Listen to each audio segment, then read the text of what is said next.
Welcome to Page Objects in Test Automation.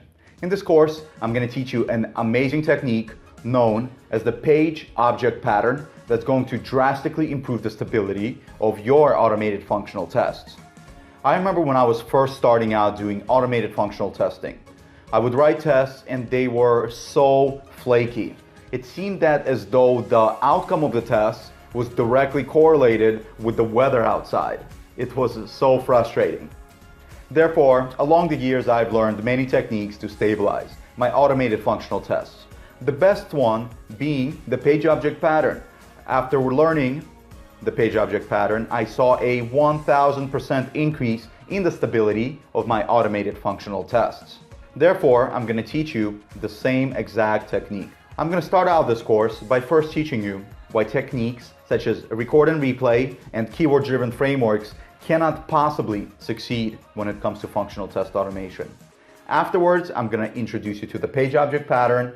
I'm going to teach you how to apply it to your tests, and then we're going to utilize it through tons of examples. Finally, I'm going to teach you some advanced techniques that you can use with your page objects to even further enhance the stability of your functional test automation. Although in this course, I'm going to utilize Selenium Webdriver and C# as my object-oriented programming language, you do not have to follow along with that same exact environment.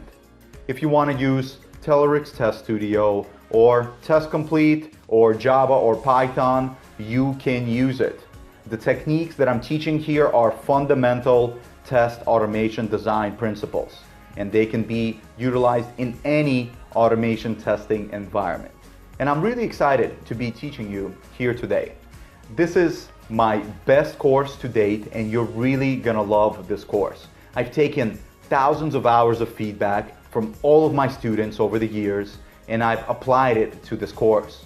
You're gonna get tons of examples, tons of exercises, and a clear path to success. So let's go ahead and check out the outline so that you can further understand everything that you're gonna learn in this course.